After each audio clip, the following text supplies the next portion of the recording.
Hai teman-teman, bagaimana kabar kalian semua?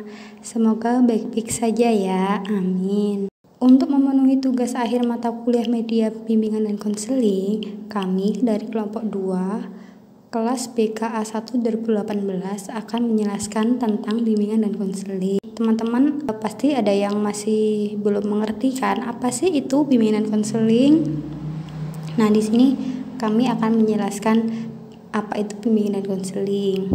Sebelum memulai kami menjelaskan ke hal yang inti, kami alangkah baiknya akan memperkenalkan diri terlebih dahulu.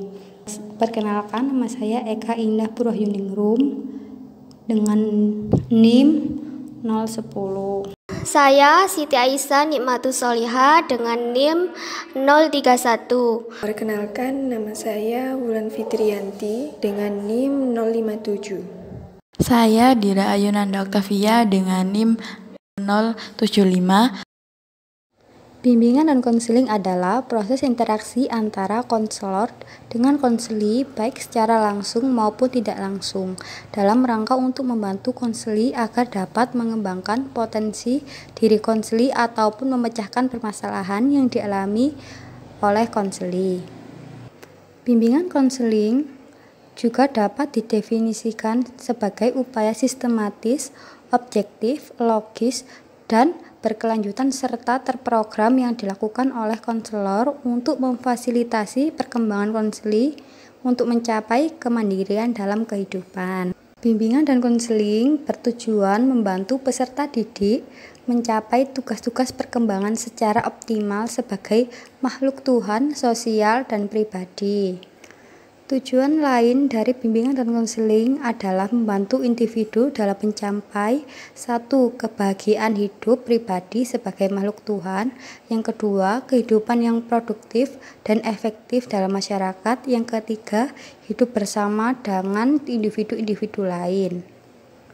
Untuk mencapai tujuan-tujuan tersebut, mereka harus mendapatkan kesempatan untuk 1. Mengenal dan memahami potensi, kekuatan, dan tugas-tugas perkembangannya.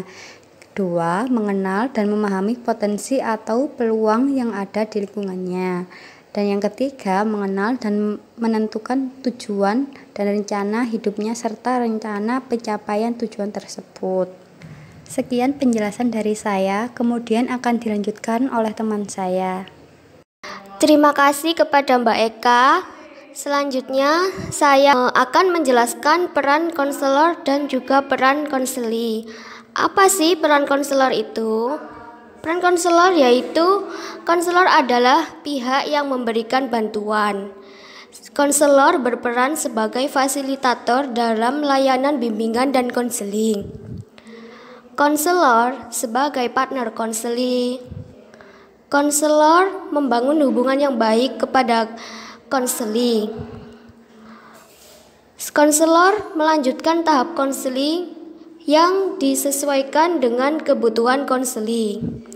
Selanjutnya, apa sih peran konseli itu? Peran konseli yaitu seorang yang membutuhkan bantuan. Orang yang datang kepada konselor dalam kondisi cemas dan tidak kongruensi. Orang yang perlu memperoleh perhatian sehubung dengan masalah yang dihadapinya.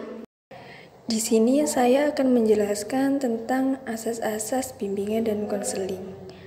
Nah, apa saja sih asas-asas dalam bimbingan dan konseling ini? Yang pertama ada asas kerahasiaan. Asas kerahasiaan ini menuntut dirahasiakannya data dan keterangan tentang konseli. Jadi diharapkan konselor atau guru BK dapat menjaga rahasia dari konseli. Selanjutnya ada asas kesukarelaan. Setelah asas kerahasiaan telah dijalankan, maka diharapkan konseli yang mengalami masalah ini dapat dengan sukarela menjelaskan masalahnya kepada konselor. Jadi dalam hal ini konseli tidak terpaksa dalam menjelaskan masalahnya kepada konselor. Selanjutnya, asas keterbukaan. Asas keterbukaan ini diharapkan konseli dapat terbuka dalam menceritakan masalahnya. Jadi tidak ada yang ditutup-tutupi. Terbuka di sini bukan hanya menerima serta saran dari luar, tetapi konseli bersedia membuka diri untuk kepentingan pemecahan masalah yang dimaksud. Selanjutnya, asas kekinian. Jadi, masalah yang akan dipecahkan ini merupakan masalah yang baru, jadi bukan masalah yang sudah lampau. Asas kekinian ini juga memiliki arti bahwa konselor tidak boleh menunda-nunda pemberian bantuan. Jadi, konselor harus mendahulukan kepentingan konseli daripada kepentingan yang lain. Selanjutnya akan dijelaskan oleh teman saya. Dalam konseling terdapat beberapa treatment, diantaranya adalah 1. Konseling individu adalah proses pemberian bantuan yang dilakukan melalui wawancara konseling oleh seorang konselor kepada konseli yang sedang mengalami suatu masalah yang bermuara pada teratasinya masalah yang dihadapi konseli. 2. Konseling kelompok adalah upaya bantuan untuk dapat memecahkan masalah konseli dengan memanfaatkan dinamika kelompok. Layanan konseling kelompok memungkinkan konseli secara bersama-sama memperoleh kesempatan bagi pembahasan dan pengentasan masalah melalui dinamika kelompok dalam konseling kelompok.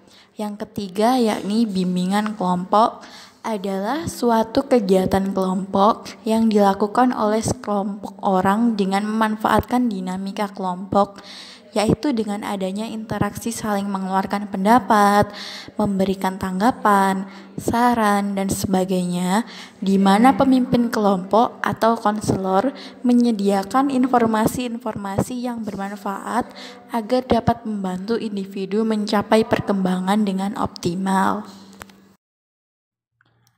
Itu tadi adalah penjelasan mengenai bimbingan dan konseling oleh kelompok 2.